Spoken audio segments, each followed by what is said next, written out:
Halo teman-teman Foodpreneur di seluruh Indonesia, ketemu lagi di Belajar Bisnis Kuliner bareng Foodies yang kali ini akan membahas satu topik yang hot banget dan super penting buat teman-teman yang mau bisnis kuliner atau memang sedang menjalankan bisnis kuliner. Apa itu? Tema kita pada kali ini, pada kesempatan kali ini adalah 12 tips, 12 loh banyak ya, 2 lusin.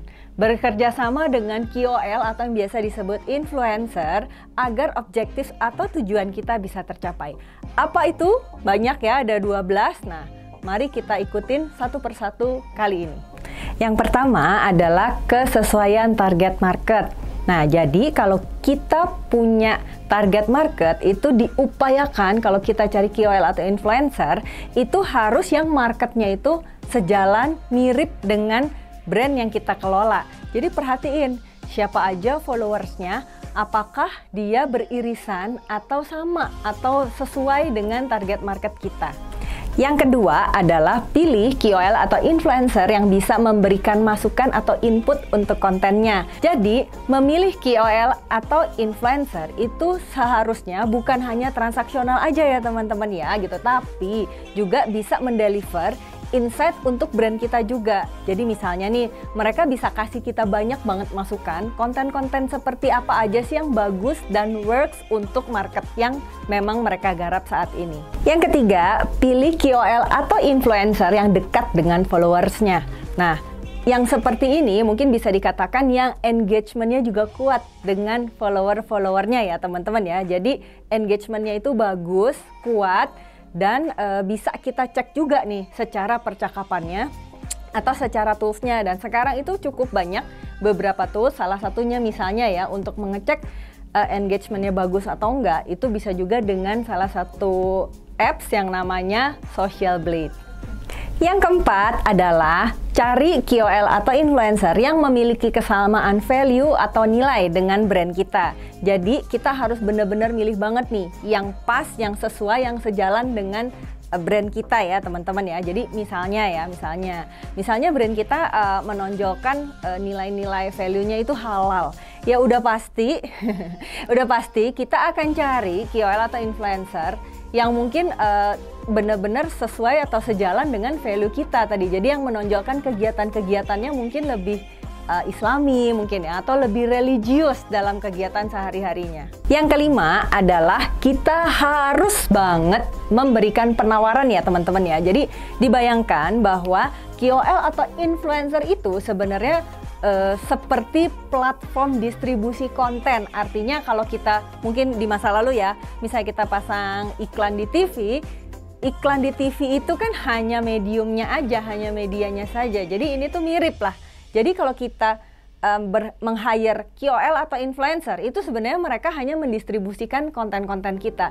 Jadi nggak harus dan nggak pasti kalau wah saya hire influencer nih udah pasti salesnya masuk semua, belum tentu teman-teman. Jadi kita sebagai pebisnis kuliner itu wajib harus banget punya penawaran yang kuat dan menarik, baru dijadikan konten, baru konten itu kita distribute via KOL dan influencer tadi. Yang keenam adalah penawaran yang kuat atau penawaran yang memiliki USP. USP itu apa? USP itu ada 3 sebenarnya. Ada ultimate message, ada yang kedua adalah strong visual, dan yang ketiga adalah push to action. Nah, jadi penawaran yang kita bikin itu harus kuat banget, yang punya daya ultimate message artinya dia benar-benar wah apaan tuh gitu. Jadi kalau begitu kita baca orang langsung tertarik. Kemudian strong visual itu artinya betul-betul secara gambar, secara visual ya. Apakah itu video atau itu foto, itu benar-benar bisa macam-macam ya. Memang pendekatannya ada yang mungkin besar sekali atau mungkin teksnya dibuat free gitu kan. Hanya hari ini seperti itu, misalnya visualnya betul-betul menonjol sekali. Yang terakhir itu adalah push to action. Jadi kita harus cantumkan teks atau misalkan gambar atau pernyataan lah mungkin ya, promo yang membuat orang tuh harus sekarang eksekusinya. Jadi kalau nggak sekarang, teman-teman pasti jadinya kayak FOMO lah ya jadinya ya, fear of missing out. Jadi kalau gua nggak sekarang, kayaknya gua nanti ketinggalan dan jadinya nyesel deh. Yang ketujuh adalah pilih teman-teman influencer atau KOL yang fleksibel. Fleksibelnya dalam arti result based atau bisa juga diajakin partnership nih. Jadi pilih teman-teman kita di KOL itu yang bisa lebih fleksibel. Misalnya bisa diajak kerjasama berdasarkan result atau sales base ya teman-teman ya. Atau bisa juga nih bahkan mau dia dijadikan partner bisnis kita. Apalagi kalau kita misalnya belum punya privilege cash yang melimpah ya teman-teman ya gitu. Jadi pilihlah teman-teman KOL atau influencer yang bisa diajak ngobrol lah, bisa dibilang. Diajak ngobrol, diajak kerjasama. Nah kalau tadi yang ketujuh kita ngomong tentang kita cari yang fleksibel. Nah tapi kan kadang-kadang semua hal itu tidak seindah itu ya teman-teman ya.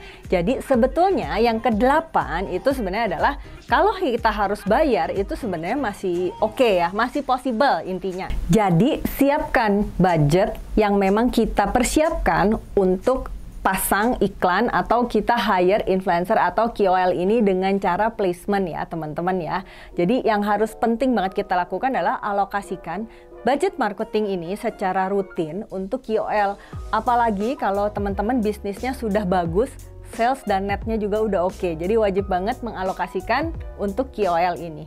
Yang ke-9, jangan cepat menyerah. Nah ini penting banget buat teman-teman yang punya mental entrepreneur ya. Nah emang yang pasti nggak akan mudah, saya kasih tahu dari sekarang ya, nggak akan mudah untuk ngajak KOL atau influencer untuk kerjasama sama kita. Apalagi kalau bentuknya bukan placement ya teman-teman ya, yang berbayar. Kalau teman-teman nggak berbayar itu emang sulit banget mengajak mereka untuk kerjasama.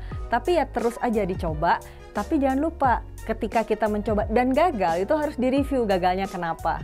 Jadi harus siapkan penawaran yang cukup menguntungkan mungkin buat teman-teman KOL atau influencer untuk mau kerjasama dengan kita, dan juga siapkan proposalnya yang baik dan menarik untuk mereka. Yang ke-10 adalah nano influencer. Jadi teman-teman harus kenal nih sama nano influencer juga. Nah kita bisa juga bermodalkan produk loh sebetulnya kalau kita propose ke nano influencer ini. Dan tentunya kalau ngomongin produk dan nano influencer artinya free ya, gratisan nih ceritanya ya. Itu harus punya packaging yang wow ya, artinya packaging sama mungkin cara men-unboxingnya juga harus yang bener-bener unik dan desainnya bagus ya. Jadi teman-teman yang harus dilakukan adalah yang pertama harus ngelis dulu nano influencer di sekitaran daerahnya itu siapa aja. Nah ini PR nih yang harus pertama banget harus dikerjain ya. Jadi bikin list nano influencer di daerah kita. Kemudian nanti rutin tuh dalam sehari, misalnya ya dalam sehari ada 3 atau 5 produk yang kita kirim-kirim ke nano influencer ini gitu. Jadi di daerah kita kirim-kirim. Nah syukur-syukur biasanya sih mereka mau ya mereview produk kita gitu. Dan biasanya nano influencer ini siapa? Nano influencer ini biasanya adalah teman-teman yang pengen jadi influencer tapi followersnya itu masih di bawah 10.000.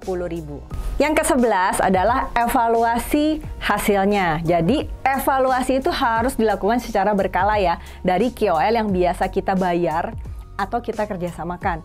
Ingat teman-teman, tidak semua hal berjalan lancar dari awal seperti yang kita mau ya. Jadi memang sudah sewajarnya kita harus evaluasi dan review terus-menerus. Jadi tapi jangan lupa sudah banyak juga bukti yang sukses dengan KOL.